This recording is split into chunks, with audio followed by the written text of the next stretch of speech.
Innal hamdalillah nahmaduhu wa nasta'inuhu wa nastaghfiruh wa na'udzu billahi min shururi anfusina wa sayyiati a'malina. Man yahdihillahu fala mudilla lahu wa man yudlil fala hadiyalah. Asyhadu an la ilaha illallah wahdahu la syarika lah wa asyhadu anna Muhammadan 'abduhu wa rasuluh. Qala Allah ta'ala fi kitabihil karim, Ya ayyuhalladzina amanu taqullaha haqqa tuqatih wa la tamutunna illa wa antum muslimun. Ya ayyuhan nasu taqu rabbakumul ladzi khalaqakum min nafsin wahidah wa khalaqa minha zawjaha wa batha minhuma rijalan katsiran wa nisaa'a wattaqullaha alladzi tasaaluna bihi wal arham innallaha kana 'alaikum raqiba. Ya ayyuhalladzina amanu taqullaha wa qulu qawlan sadida yuslih lakum a'malakum wa yaghfir lakum dhunubakum wa man yuti'illaha wa rasulahu faqad faza fawzan 'azima. Amma ba'du fa inna asdaqal hadithi kitabullah wa khairal hadyi hadyu nabiyyina Muhammadin sallallahu alaihi wasallam wa syarral umuri muhdatsatuha fa inna kulla muhdatsatin bid'ah wa kulla bid'atin dhalalah wa kulla dhalalatin finnar. Ma'asyiral muslimin wal muslimat rahimani wa rahimakumullah. Alhamdulillah, segala puji bagi Allah Subhanahu wa taala atas segala nikmat yang sudah Allah Ta'ala karuniakan kepada kita semuanya, sehingga dengan nikmat itu kita bisa sampai pada tempat yang mulia ini dalam rangka menyelenggarakan satu bentuk taqarrub kita kepada Allah, yaitu kita bermajelis dalam majelis ilmu agama dalam rangka mempelajari ilmu agama Allah Subhanahu wa Ta'ala yang mulia.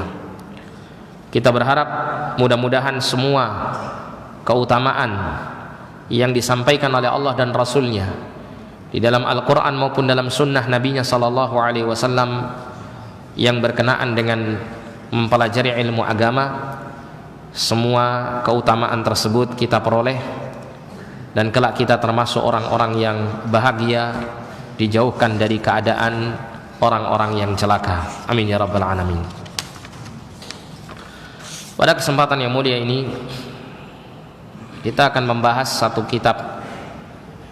Ini saya juga tidak tahu ini ya, ahad kelima itu sampai berapa kali dalam setahun? Hanya berapa kali? 5 kali. 5 kali. Ini ada satu kitab yang menurut saya sangat tipis gitu ya. Nggak tahu kalau menurut antum segini tipis atau enggak? Tebal ya. Kitab ini adalah kitab yang berjudul Ushulus Sunnah. Mungkin kita pernah mendengar ada kitab berjudul Ushulus Sunnah, tapi yang paling sering kita dengar biasanya adalah yang ditulis oleh Al-Imam Ahmad rahimahullah. Namun di sini ada kitab yang memiliki keserupaan dalam judul Ushulus Sunnah. Namun penulisnya atau penyusunnya adalah Al-Imam Abu Bakar Al-Humaidi rahimahullah ta'ala. Abu Bakar Al-Humaidi rahimahullah merupakan salah satu gurunya Al-Imam Al-Bukhari rahimahullah ta'ala. Dan kitab yang saya pakai ini adalah syarah bagi kitab Ushulus Sunnah yang berjudul Tamamul Minnah fi Syarhi Ushulis Sunnah, yang disyarah oleh Fadilatul Syekh Ad-Doktor Abdullah bin Abdurrahim Al-Bukhari hafizahullah ta'ala. Beliau adalah salah satu pengajar di Fakultas Hadis Asy-Syarif di Universitas Islam Madinah, di mana beliau mensyarah secara ringkas kitab Ushulus Sunnah ini. Sebetulnya ada kitab yang lebih ringkas daripada ini, tapi terlalu ringkas, jadi saya lebih memilih kitab ini, karena kitab ini masih tergolong ringkas namun tidak sangat ringkas. Kita langsung saja ya membaca poin pertama dari nas Ushulus Sunnah beserta syarah yang disampaikan oleh pensyarah kitab ini.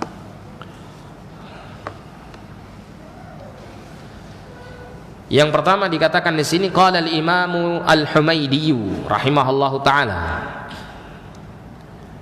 as-sunnatu indana, sunnah di sisi kami, an yu'mina ar-rajulu bil qadari khairihi wa syarrihi, yaitu hendaklah seseorang itu beriman kepada takdir yang baik dan yang buruk,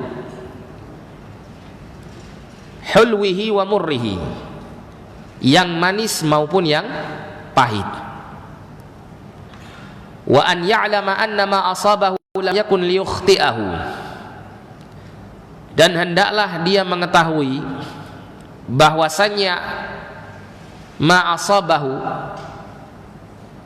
apa saja yang akan menimpa dirinya atau yang menimpa seseorang, lam yakun liyukhti'ahu, tidak akan tersalah dalam menimpanya. Maksudnya apabila seseorang ditakdirkan tertimpa sesuatu, maka pasti tertimpa sesuatu tersebut, tidak akan tersalah tertimpa kepada yang lain. Wa anna ma akhta'ahu lam yakun liyusibahu, apabila ditakdirkan tidak tertimpa sesuatu, maka dia tidak akan tertimpa sesuatu tersebut. Artinya segala sesuatu yang terjadi di atas muka bumi ini berkenaan dengan makhluk-makhluknya, semuanya telah ditakdirkan oleh Allah Subhanahu wa taala, dan sesuatu yang ditakdirkan oleh Allah Subhanahu wa taala tidak pernah terjadi kesalahan. Kalau memang Allah sudah menakdirkan A, pasti terjadinya A, tidak akan terjadi B, C, D dan seterusnya. Ya. Wa anna dzalika kullahu qada'un min Allah azza wa jalla, dan bahwasanya semuanya itu adalah merupakan ketentuan dari Allah azza wa jalla. Ini poin yang pertama yang disampaikan oleh Al-Imam Al-Humaidi rahimahullahu taala berkenaan dengan Ushulus Sunnah, pokok-pokok sunnah. Ya, pokok-pokok sunnah. Kemudian di sini dijelaskan oleh Syekh, qauluhu, ucapan Al-Imam Al-Humaidi rahimahullah, as-sunnatu indana, sunnah di sisi kami, yuridu rahimahullahu bis sunnah huna al-i'tiqad as-sunni as-sahih alladhi kana alaihi Rasulullah sallallahu alaihi wasallam wa sahabatuhu wa a'immatud dini wal millah. Yang dimaksud dengan sunnah di sini adalah keyakinan yang mengikuti sunnah, sunnah petunjuk Nabi sallallahu alaihi wasallam, as-sahih, yang sahih. Jadi keyakinan yang dibangun di atas sunnah Nabi sallallahu alaihi wasallam yang sahih, petunjuk Nabi sallallahu alaihi wasallam yang sahih, yang mana Rasulullah sallallahu alaihi wasallam dan para sahabatnya serta para pemimpin-pemimpin agama, imam-imam agama ini berada di atasnya. Itu makna daripada as-sunnah.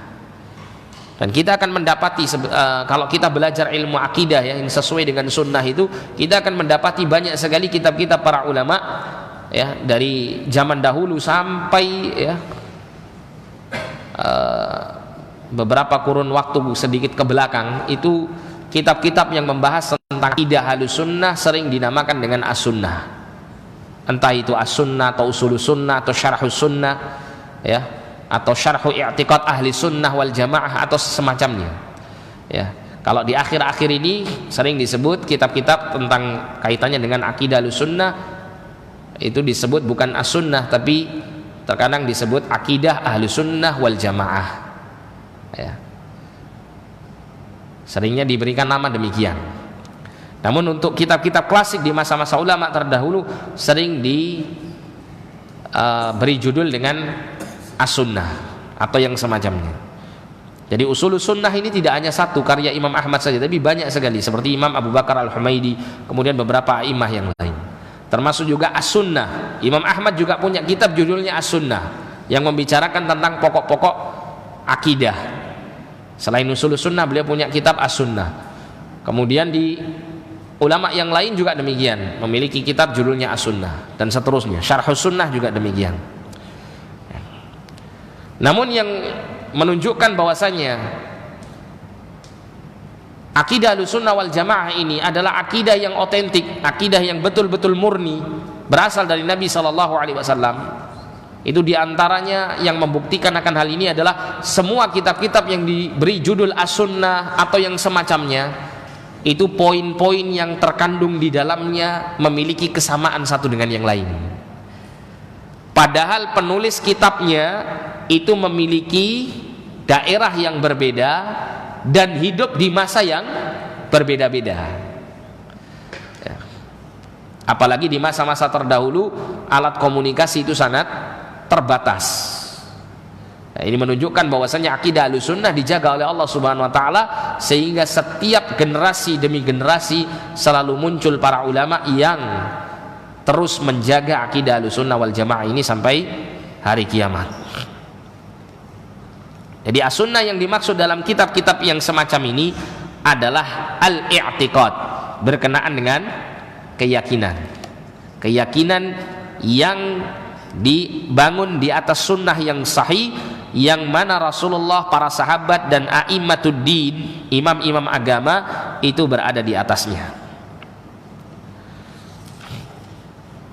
Kemudian disebutkan di sini, akhrajal Imam Ibnu Jarir At-Tabari rahimahullah bi isnadin hasan. Dikeluarkan oleh Al-Imam Ibnu Jarir At-Tabari rahimahullah dengan sanad yang hasan.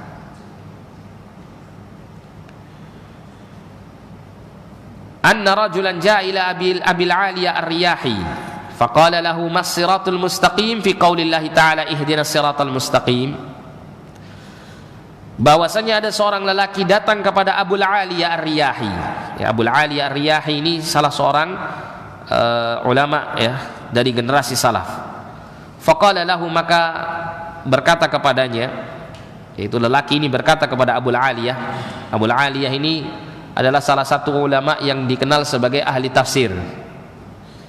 Mas-siratul mustaqim fi qaulillahi ta'ala ihdinas siratal mustaqim. Apakah yang dimaksud dengan jalan yang lurus di dalam firman Allah Ta'ala ihdinas siratal mustaqim, tunjukkan kami jalan yang lurus. Maka Abul Aliyah berkata, as-siratul mustaqimu huwa Rasulullah sallallahu alaihi wasallam wa sahibahu min ba'dihi Abu Bakrin wa Umar. As-siratul mustaqim, jalan yang lurus, itu adalah Rasulullah sallallahu alaihi wasallam dan dua sahabat yang setelahnya, maksudnya setelah Rasulullah, yaitu Abu Bakar dan Umar. Ini menunjukkan bahwasanya jalan yang lurus adalah akidah Ahlussunnah wal Jamaah, karena segala yang diyakini oleh Rasulullah dan para sahabatnya itulah akidah Ahlussunnah wal Jamaah. Fadhaba ar-rajulu ila al-Hasan al-Basri, maka kemudian lelaki ini tadi berangkat ya setelah bertemu dengan Abul Aliyah. Abul Aliyah ini termasuk dari kalangan at-tabi'un. Setelah bertemu dengan Abul Aliyah, maka lelaki ini pergi menuju Al-Hasan Al-Basri rahimahullah. Faqala lahu, kemudian lelaki itu pun bertanya kepada Al-Hasan Al-Basri, inna Abul Abul Aliyah Ar-Riyahi yaqul, sesungguhnya Abul Aliyah telah berkata, as-siratul mustaqim huwa Rasulullah SAW wa sahibahu min ba'di Abu Bakar wa Umar. Jalan yang lurus itu ditafsirkan oleh Abul Aliyah adalah Rasulullah SAW dan dua sahabatnya, itu Abu Bakar dan Umar. Faqala lahu, maka Al-Hasan Al-Basri berkata kepada lelaki yang bertanya kepada Abul Aliyah tadi, sadaqa wa nasaha, benar apa yang diucapkan Abul Aliyah itu, dan inilah merupakan nasoha. Nasoha itu pemberian kebaikan kepada yang lain, ya, bentuk nasihat. Ini menunjukkan bahwasanya para ulama itu memiliki kesepakatan dalam akidah yang benar, dalam akidah yang dibangun di atas sunnah. Adapun orang-orang yang tidak bersepakat di atas akidah Ahlussunnah wal Jamaah ini, pada hakikatnya dia telah menyimpang dari akidah yang benar, ya. Kemudian disebutkan di sini fasiratul mustaqim, huwa sayru ala ma kana alaihi Rasulullah sallallahu alaihi wasallam wa ashabuhu min ba'di qaulan wa amalan wa i'tiqadan. Maka jalan yang lurus adalah jalan yang ditempuh oleh Rasulullah sallallahu alaihi wasallam dan para sahabatnya, baik itu berkenaan dengan ucapan, berkenaan dengan amalan, maupun berkenaan dengan i'tiqad dan keyakinan. Jadi as-siratul mustaqim maknanya jalan yang lurus, itu artinya adalah jalan yang ditempuh oleh Rasulullah dan para sahabat dalam seluruh lini urusan agama. Dan ketika kita berdoa di dalam suratul Fatihah yang kita baca dalam sholat, ketika kita mengatakan ihdinas siratal mustaqim, tunjukkan kami jalan yang lurus, di sini kita memohon kepada Allah agar Allah memberikan hidayah dan taufik kepada kita untuk meniti jalan yang lurus ini. Kalau dalam kitab Taisir Karimir Rahman, ya, fi Tafsir Kalamil Mannan, yang ditulis oleh Syekh Abdurrahman As-Sa'di rahimahullah, Anda bisa merujuk dalam kitab ini. Beliau menjelaskan as-siratal mustaqim. Ketika berdoa mohon kepada Allah ihdinas siratal mustaqim, beliau mengatakan ihdina ilas sirat wahdina fis sirat. Tunjukkan kami kepada jalan yang lurus itu dan berikan kami hidayah untuk berada di dalam jalan yang lurus. Apa maksudnya? Apa bedanya di sini? Ihdina ilas sirat dan ihdina fis sirat. Ini ada perbedaannya. Ihdina ilas sirat, tunjukkan kami kepada jalan yang lurus, berarti di sini berkenaan dengan hidayatul irsyad wal bayan. Petunjuk yang sifatnya adalah bimbingan dan penjelasan. Seperti Anda duduk di sini belajar akidah Ahlussunnah wal Jamaah, berarti Anda menempuh hidayah yang pertama ini. Berusaha untuk mengetahui mana sih jalan yang lurus itu, sehingga diberikan hidayah berupa pengajaran ilmu. Itu adalah ihdina ilas sirat, tunjukkan kepada kami kepada jalan yang lurus. Jadi segala keterangan-keterangan ilmu, pembahasan berkenaan dengan jalan yang lurus, itu adalah berkenaan dengan permintaan kita ihdina ilas siratil mustaqim. Adapun yang kedua, ihdina fis sirat, tunjukkan kami atau berikan petunjuk atau hidayah kepada kami fis sirat, untuk memasuki, untuk ada di dalam jalan yang lurus. Ini berkenaan dengan hidayatut taufiq, hidayah yang kita minta kepada Allah agar kita bisa menempuh jalan yang lurus itu. Oleh karena itu setelahnya, ketika kita baca suratul Fatihah, kita mendapati adanya ta'awud, permohonan perlindungan kepada Allah Subhanahu wa taala agar kita dilindungi dari dua jalan orang yang tersesat dari dari as-siratul mustaqim. Yang pertama disebutkan oleh Allah Subhanahu wa taala orang-orang yang apa? Al-maghdub alaihim, yang dimurkai atas mereka. Siapa orang-orang yang dimurkai atas mereka? Kata Nabi sallallahu alaihi wasallam, humul yahud. Mereka adalah orang-orang Yahudi. Kenapa orang-orang Yahudi itu dikatakan sebagai orang yang dimurkai atas mereka? Ya, saya pernah membaca dalam kitab Al-Mulakhas Al-Fiqhi karya Syekh Dr. Saleh bin Fauzan Al-Fauzan hafizahullah taala. Dalam muqaddimah kitab beliau berkenaan dengan menjelaskan keutamaan menuntut ilmu agama, beliau menjelaskan yang dimaksud dengan al-maghdub alaihim, mereka orang-orang Yahudi, dikarenakan mereka itu mengetahui al-haq tapi tidak mau mengambil kebenaran tersebut, tidak mau mengamalkannya. Ya. Dia mendapatkan hidayah ihdina ilas siratil mustaqim, tapi tidak mendapatkan hidayah ihdina fis siratil mustaqim. Kemudian selanjutnya, ya, waladhdallin, dan tidak pula orang-orang yang tersesat. Kata Nabi SAW, ad-dallun itu mereka adalah humun nasara, orang-orang Nasrani. Kata Syekh Saleh Fauzan, kenapa mereka ini disebut orang-orang Nasrani atau orang-orang yang tersesat ini adalah orang-orang Nasrani? Karena orang-orang Nasrani itu mereka bersemangat untuk beramal, ya, bersemangat untuk beramal tapi tidak mengetahui kebenaran. Ya, sehingga amal yang dibangun di atas kebatilan akan tetap menjadi batil dan sia-sia. Ya. Nah, ini adalah keadaan dua golongan orang yang tidak mendapatkan hidayatul irsyad wal bayan dan hidayah at-taufiq. Maka ketika kita berdoa ihdinas siratal mustaqim, maka hadirkan hati kita untuk meminta dua hal ini. Kata Syekh As-Sa'di tadi apa? Ihdina ilas siratil mustaqim dan ihdina fis siratil mustaqim. Bahkan ada sebagian ulama yang menambahkan, ya, ihdinas siratal mustaqim itu ditambahkan satu lagi, yaitu ats-tsabat fis siratil mustaqim. Apa artinya ats-tsabat fis siratil mustaqim? Atau ats-tsabat 'ala siratil mustaqim.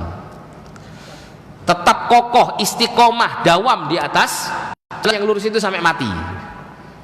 Ya, ini ada tambahan dari sebagian berkenaan dengan permintaan ihdinas siratal mustaqim. Kenapa kok bisa sampai ditafsirkan ke sana? Karena kalimat ihdinas siratal mustaqim itu langsung disebutkan ihdina, kemudian disebutkan maf'ulun bihnya as-siratal mustaqim. Sehingga tidak menunjukkan sifatnya itu umum, mencakup keseluruhan. Tunjukkan kami jalan yang lurus. Ya, mencakup keseluruhan. Tunjukkan kami mana jalan yang lurus itu, tunjukkan kami supaya kami berada di dalam jalan yang lurus itu, berikan hidayah kepada kami untuk terus berada di atas jalan yang lurus tersebut. Nah gitu. Nah ini adalah bentuk apa?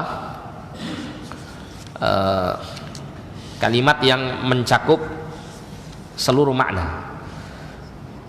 Kemudian disebutkan di sini famuradu bis sunnati huna, maka yang dimaksud dengan sunnah di sini kama qultu, sebagaimana yang aku katakan, kata Syekh, al-i'tiqadu sunniyus sahihul muwafiq lima kana alaihi Rasulullah sallallahu alaihi wasallam wa sahabatul kiram wa sadatul ummah.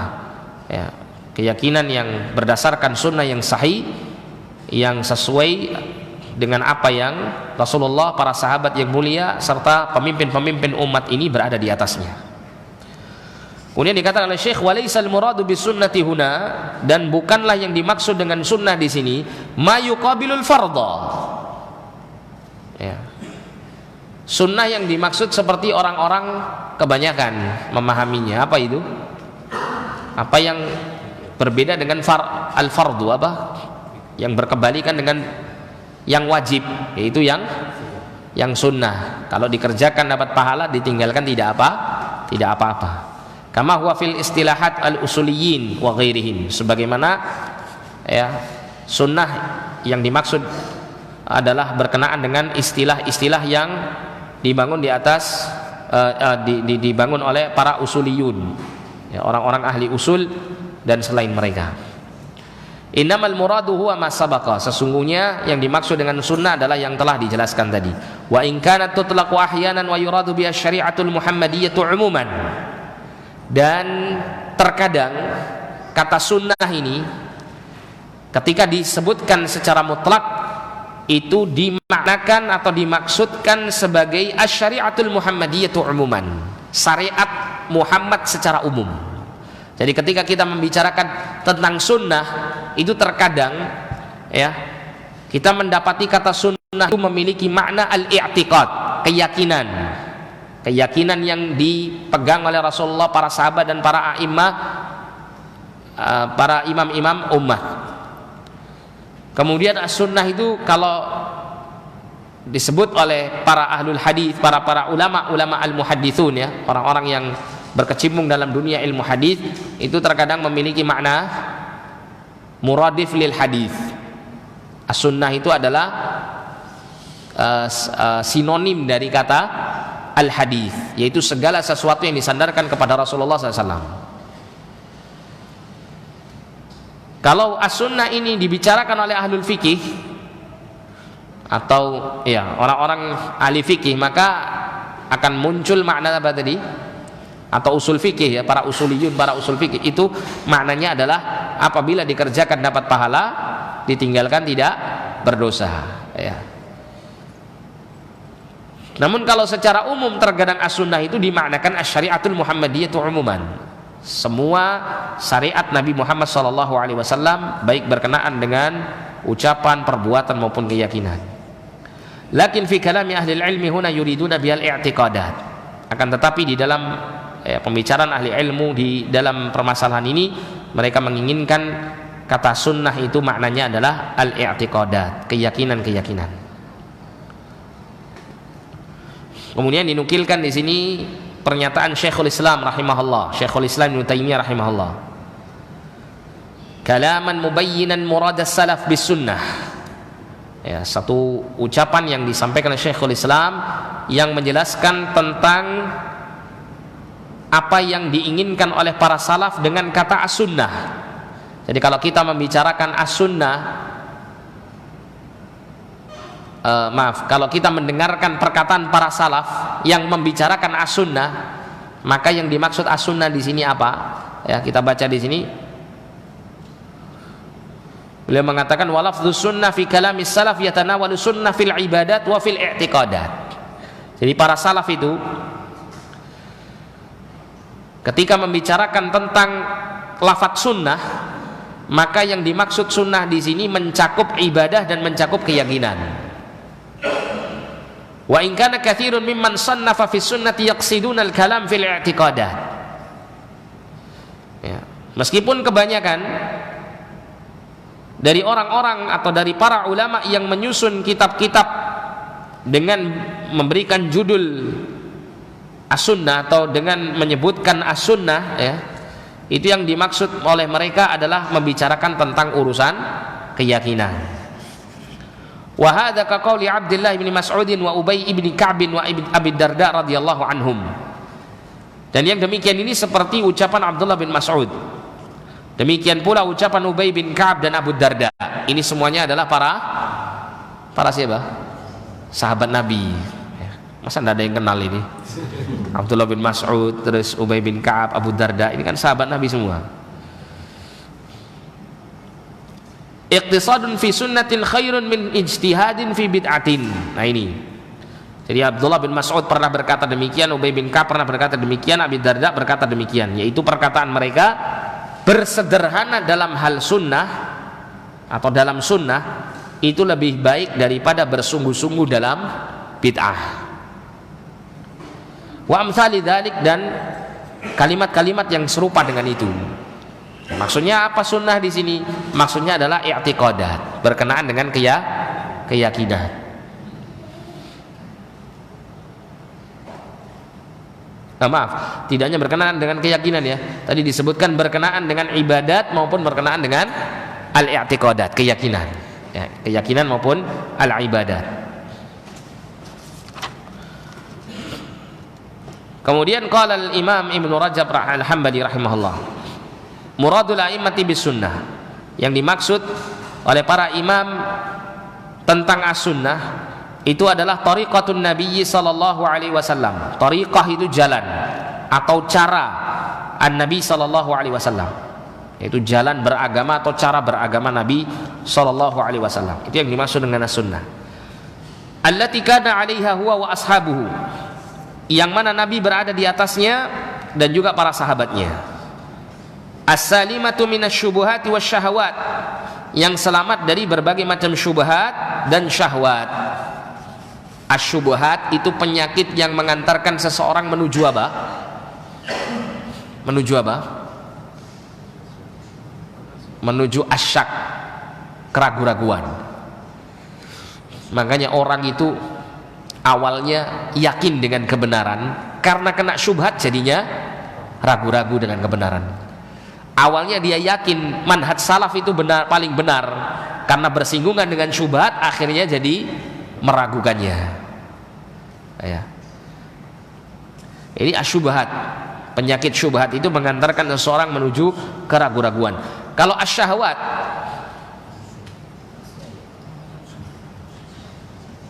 asyahwat, kalau Imam Ibnul Qayyim mengatakan dalam kitab Ighatsatul Lahfan itu ya, asyubuhat itu mengantarkan seseorang kepada keraguan-raguan, ar-raib wasyak. Sedangkan asyahwat itu mengantarkan seseorang kepada niat yang tidak ikhlas, adamul ikhlas, ketiadaan dalam keikhlasan. Kok bisa syahwat itu bisa mengarahkan seseorang kepada tidak ikhlas? Kok bisa begitu? Kalau syubhat kan jelas ya, jelas mengarahkan kepada keraguan-raguan. Kalau syahwat mengarah kepada ketidakikhlasan. Ya, karena syahwat itu memang demikian. Sifatnya syahwat itu mengantarkan seseorang untuk mengikuti selera syahwatnya. Yang mana kalau terus diikuti akan mengantarkan seseorang itu pada mengikuti syahwat pada ranah-ranah agamanya sekalipun. Seperti melaksanakan sholat berdasarkan syahwat. Apa maksudnya? Sholatnya bukan karena Allah, ngikuti syahwatnya, pengen dipuji orang, itu kan syahwat. Pengen supaya tenar, syahwat. Pengen mendapatkan kedudukan yang tinggi, syahwat. Pengen dipromosikan jabatannya, syahwat. Ya, tidak pernah sobo masjid, ya, kemudian tiba-tiba jadi ahli masjid karena ternyata mau ada pemilihan lurah misalnya. Itu ya. Ini syahwat ini. Nah, gitu. Ya, tujuannya untuk menggait masa orang-orang masjid. Nah, syahwat namanya. Itu mengantarkan kepada adamul ikhlas. Ini puncak ya, puncak penyakitnya nanti itu diperoleh puncak akibatnya dari syubhat dan syahwat itu tadi. Kalau syubhat itu keraguan-raguan, kalau syahwat puncaknya adamul ikhlas. Ya. Yang jelas syubhat dan syahwat mengantarkan seseorang kepada kemaksiatan, gitu ya. Tapi puncaknya adalah keraguan-raguan dan adamul ikhlas, ketidakadaan keikhlasan. Tsumma sara, kemudian jadilah ai al-murad bis sunnah, jadilah yang dimaksud dengan sunnah ini ibaratun amma salima minasyubuhati fil i'tiqadati khassatan fi masailil imani billahi wa malaikati wa kutubi wa rusuli wal yawmil akhir wa masailil qadari wa fadailis sahabati wa sannafu fi hadzal ilmi kutubas sunnah wa inna ma khassu hadzal ilma bis sunnah li anna khatarahu 'azimun wal mukhalifu fihi ala syafa halakah. Kata Imam Ibnu Rajab Al-Hambali, kemudian jadilah yang dimaksud dengan sunnah itu adalah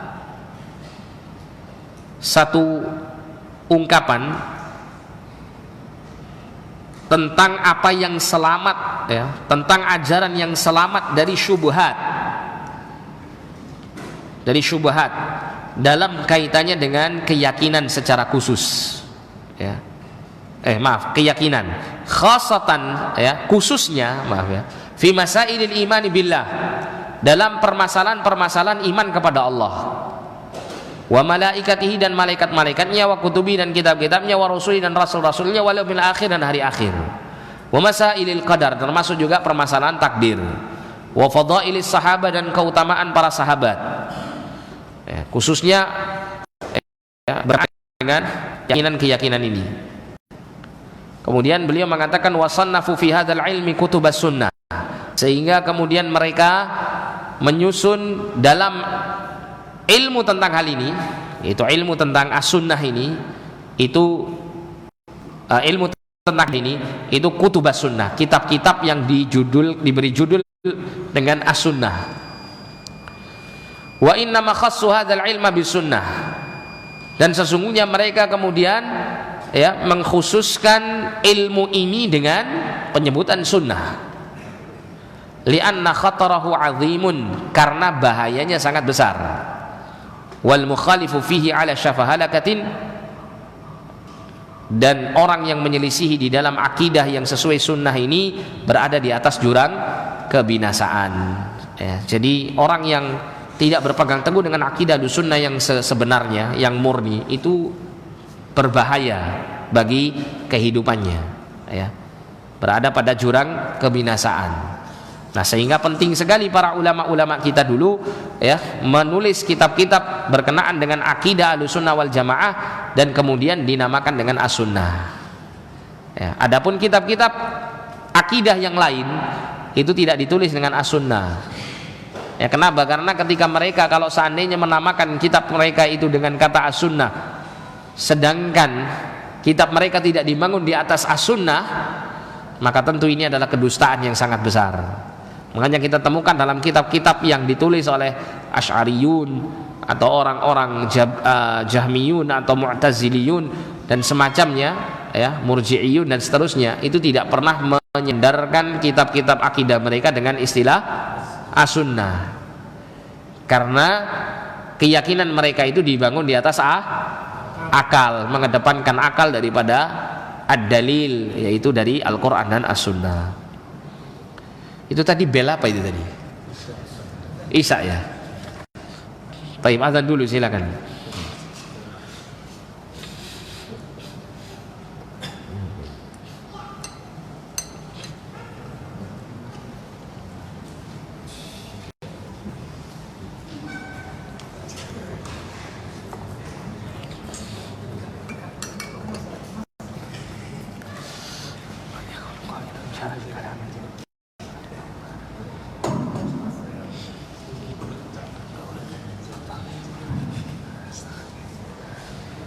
Allahu Akbar, Allahu Akbar, Allahu Akbar, Allahu Akbar. Allah. Asyhadu an la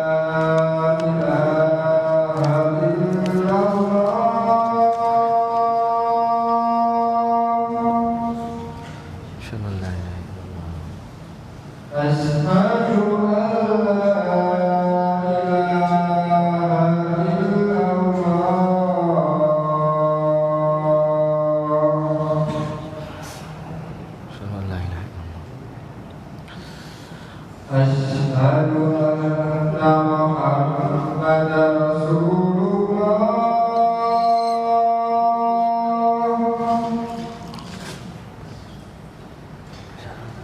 Asyhadu anna Muhammadar Rasulullah.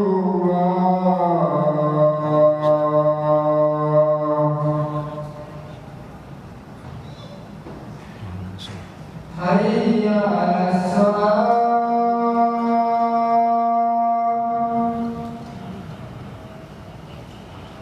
Hayya 'alas shalah.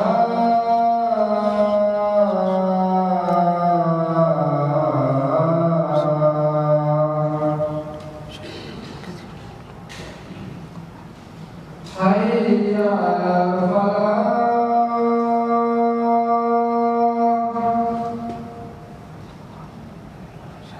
Hayya 'alal falah.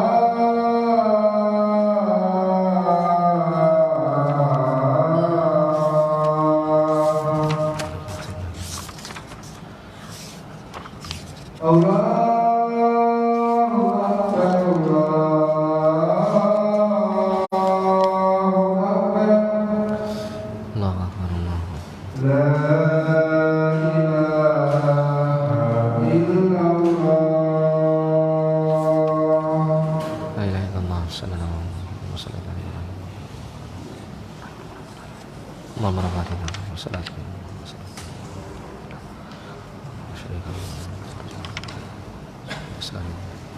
Tapi saya lanjutkan ya. Qad yaqulu qailun. Terkadang ada orang yang bertanya. Jaa fi kalamil Imam Al-Barbahari rahimahullah annahu qala. Terdapat pernyataan Al-Imam Al-Barbahari rahimahullah bahwasanya beliau pernah mengatakan. Al-Imam Al-Barbahari itu punya kitab judulnya Syarhus Sunnah. Alhamdulillah saya pernah tahu ada terjemahannya buku ini. Seingat saya Ustaz Zainal Abidin, ya, hafizahullah taala, beliau menerjemahkan kitab Syarhus Sunnah ini, dan penerbitnya ini menerbitkan buku terjemahan itu sekaligus memasukkan matan Arabnya. Jadi kalau dari belakang itu matan Arab, yang depan terjemahannya. Kebetulan saya punya terjemahannya ini juga, Syarhus Sunnah. Ya, Imam Al-Barbahari mengatakan, pertama kali beliau membuka kitabnya itu beliau mengatakan, i'lam anna sunnata hiyal Islam wal Islamu huwa sunnah. Ketahuilah bahwasanya sunnah itu adalah Islam dan Islam itu adalah as-sunnah. Fa kaifat taufiq? maka bagaimana cara menggabungkan as-sunnah dengan Islam ini? Bagaimana cara memahaminya? Korelasinya itu apa gitu? Hubungannya itu apa? Ya. Maka jawabannya at-tawfiqu huwa ala ma dzakarnahu min annahu yutlaqu hadzal lafdzus sunnah fi kalamis salaf wa yatanawalu al-ibadat wal i'tiqadat. Maka menggabungkan akan hal ini sebagaimana yang telah kita sebutkan tadi. Apabila dinyatakan secara mutlak bahwasanya lafadz sunnah itu menurut pernyataan para salaf itu mencakup ranah ibadah dan keyakinan. Wa hadhihi syari'atul muhammadiyatul kamilah, dan ini merupakan syariat Muhammad yang sempurna. Jadi agama itu kalau dibagi dua, itu berkenaan dengan zahir dan batin, berkenaan dengan i'tiqad dan al-ibadat. Ya, al-i'tiqad dan al-ibadat, keyakinan dan ibadah. Ya, sehingga as-sunnah kalau dimaksudkan as-sunnah ya Islam, karena Islam itu mengandung ibadat dan keyakinan. Sebagaimana diucapkan para salaf dulu, seperti tadi diucapkan oleh Abdullah bin Mas'ud, Ubay bin Ka'ab, Abu Darda, bahwasanya ya yang dimaksud dengan perkataan mereka iqtisadun fi sunnatin ya khairun min ijtihadin fi bid'atin, bersederhana dalam sunnah itu lebih baik daripada bersungguh-sungguh dalam bid'ah. Maka makna sunnah itu adalah Islam itu sendiri, karena mencakup ibadah dan keyakinan. Walakin alladzina allafu kutuban wa khassuha bismi sunnah, akan tetapi ada orang-orang yang menyusun kitab-kitab dan mengkhususkan penamaan kitab-kitab mereka dengan nama as-sunnah. Yang tadi berkenaan dengan apa tadi? Keyakinan kan? Ya. Seperti Abdullah bin Al-Imam Ahmad. Abdullah bin Al-Imam Ahmad meriwayatkan dari Imam Ahmad tentang pokok-pokok agama, tentang keyakinan, ditulis oleh Abdullah bin Al-Imam Ahmad rahimahullah dengan judul kitabnya As-Sunnah. Kemudian ada Ibnu Abi Zamanain, beliau juga menulis kitab As-Sunnah yang membicarakan tentang keyakinan Ahlussunnah. Kemudian Ibnu Abi Asim juga menyebutkan keyakinan yang sesuai dengan sunnah dengan bukunya dengan judul As-Sunnah. Wal Muzani, Al-Muzani ini punya kitab judulnya Syarhus Sunnah. Ibnu Jarir dan selain mereka banyak sekali dari kalangan ulama Ahlussunnah yang membuat kitab yang memiliki nama As-Sunnah. Kulluha fi babil i'tiqad. Semuanya ini membicarakan tentang urusan keyakinan. Nah, kenapa gitu ya? Para ulama-ulama setelah para salaf, setelah 3 generasi yang paling utama ini, mereka banyak sekali fokus menulis kitab-kitab yang mereka berikan judul dengan judul As-Sunnah atau ada kata As-Sunnahnya, tapi hanya membicarakan keyakinan saja. Berbeda seperti orang-orang salaf terdahulu yang membicarakan sunnah itu maknanya keyakinan dan ibadah. Nah, gitu. Maka penyebabnya di sini dikatakan Syekh tanbihan ala azimi khatariha, sebagai bentuk peringatan atas pentingnya membicarakan tentang akidah Ahlussunnah ini, terutama di masa-masa mereka itu terjadi banyak penyimpangan yang berkaitan dengan akidah, sehingga untuk membedakan mana akidah yang sesuai dengan sunnah dan mana akidah yang batilah, akidah yang bid'ayyah, itu ditulislah kitab-kitab yang diberikan nama As-Sunnah ini, yang membicarakan tentang babul i'tiqad, bab tentang keyakinan-keyakinan. Wa annal mukhalifa fiha ala syafa halakatin kama qalahu al-Hafidz Ibnu Rajab, dan bahwasanya orang yang menyelisihi di dalam bab akidah ini atau berkenaan dengan keyakinan ini ala syafa halakah, maka dia berada di jurang kehancuran, sebagaimana yang diucapkan oleh Al-Hafidz Ibnu Rajab tadi, seperti yang kita baca tadi. Kemudian ya sedikit lagi kita lanjutkan penjelasan dari Syekh. Qauluhu as-sunnatu indana, perkataan Al-Imam Al-Humaidi rahimahullah, sunnah di sisi kami. Ila man yarji'u ad-dhamiru fi qawlihi indana, kembali ke mana ya kata ganti orang dalam perkataan beliau indana, di sisi kami. Kami ini kembali kemana ya? Siapa yang dimaksud dengan kami di sini? Ya. Hal huwa raji'un ilaihi? Apakah kami yang dimaksud di sini itu adalah Al-Imam Al-Humaidi ini, am huwa raji'un ila salaf wa a'immati dini mimman adrakahum au balaghahu anhum, ataukah kata kami di sini kembali kepada generasi salaf dan imam-imam agama dari orang yang beliau dapati mereka atau sampai kepada beliau, ya, pernyataan-pernyataan mereka.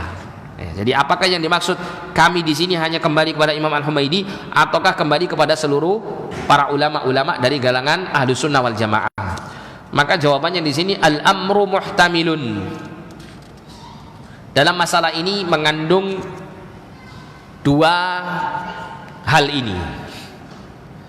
Lakin alladhi yadhhar annahu yuridu bihi tsani. Akan tetapi yang lebih tampak di sini yang dimaksudkan oleh Imam Al-Humaidi adalah poin yang kedua tadi. Ya, ketika beliau mengatakan sunnah di sisi kami, maksudnya kami di sini seluruh ulama Ahlus Sunnah wal Jamaah. Meskipun tidak menutup kemungkinan maksud kami di sini pun juga maknanya adalah menurut kami, yaitu Al-Imam Al-Humaidi rahimahullah. Wa huwa makana alaihi a'immatud dini wa salaful ummati mimman adrakahum radhiyallahu taala anhum wa ardahum. Yaitu yang dimaksud kami di sini adalah yang para imam-imam agama dan salaful ummah dari orang-orang yang beliau dapati dari mereka radhiyallahu taala anhum wa ardahum berada di atasnya. Lianna ma saqahu huna yatawafaqu katsiran ma'a ma qarrarahu aw sattarahu al-a'immatu qablahu wa fi 'asrihi. Karena apa yang disebutkan oleh Al-Imam Al-Humaidi di sini itu bersesuaian dengan apa yang telah diakui atau ditulis oleh para a'immah sebelumnya di masa-masa terdahulu. Artinya apa yang disebutkan dalam kitab Ushulus Sunnah ini itu semuanya sudah disampaikan oleh ulama-ulama sebelum Al-Humaidi ini hidup. Sehingga Al-Humaidi ketika mengatakan as-sunnatu indana, sunnah di sisi kami, maknanya kami di sini mencakup dirinya sekaligus ulama-ulama semasanya maupun yang terdahulu dari kalangan Ahlus Sunnah wal Jamaah. Ya. Jadi maksudnya demikian. Insya Allah untuk poin berkenaan dengan takdir ini kita akan baca pada pertemuan yang akan datang biiznillah taala. Ya. Kenapa? Masih berapa tahun lagi gitu ya. Tapi wallahu a'lam bishawab. Ya nanti barangkali ada waktu yang saya bisa dan di sini kosong kan enggak apa-apa kan? Dijadwalkan. Gimana? Gimana? Oh, halaman berapa? Duh, punya kitabnya. Oh iya, halaman 30. Tapi wallahu a'lam bishawab. Ya, jadi Al-Imam Abu Bakar Al-Maini wafat beliau ya pada tahun 220 Hijriah. 220 Hijriah. Al-Imam Al-Humaidi rahimahullah. Tapi mungkin ada pertanyaan sebelum ditutup. Kertas ini. Oh iya ya, kertas ini. Tapi ini pertanyaannya nggak nyambung dengan materi kita sekarang. Saya bacakan saja. Apa hukumnya nabung material di toko material? Ini nggak bahas malah fikih. Sebetulnya Anda kalau tanya fikih, tanyakan kepada ustadz yang mengajar fikih di sini. Ya, kecuali kalau memang ini urgent sekali ya. Karena begini, di antara adabnya kita ini menuntut ilmu, maka kita sesuaikan, ya, kita sesuaikan pertanyaan-pertanyaan ini kepada para pengajar-pengajar ilmu itu sesuai dengan bidangnya di sini. Ya, tapi ya kalau sudah terlanjur ditanya begini ya, nanti saya jawab saja ini. Misal, ana beli semen 100 sak, kemudian ana ambil tahun depan dan barang sudah lunas. Mohon penjelasannya. Jadi begini, ini perlu untuk diperinci ya. Material ini maksudnya adalah dia membeli di tahun itu ketika dia nabung, ketika misal dia keluarkan uang itu dengan harga di situ, ataukah dengan harga ketika uang itu sudah terkumpul baru kemudian ditransaksikan beli semen gitu. Karena terkadang akan terjadi apa? Perselisihan harga. Tapi yang saya tangkap di sini maksudnya adalah yang kedua tentunya ya, karena para pedagang nggak mungkin mau untuk membuka harga ya dengan harga di awal, dengan harga sekarang, tapi nanti pembayarannya sekian bulan atau sekian tahun. Tidak mungkin seperti ini, kecuali kalau nanti ininya kredit, artinya semen itu akan kita peroleh di depan, kemudian kita bayarnya menurut penanya ini dengan cara menabungnya. Nah ini berarti kredit, itu berarti barang harus diberikan di awal. Tapi kalau ini saya kira maksudnya adalah barang akan diberikan ketika tabungannya itu cukup untuk membeli 100 sak semen gitu ya.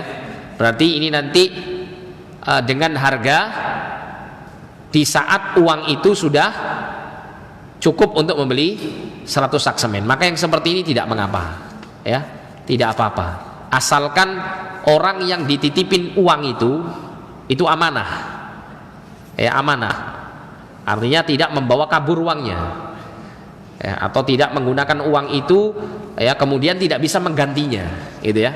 Maka kalau amanah tidak mengapa ya. Jadi seperti itu, wallahu a'lam bishawab.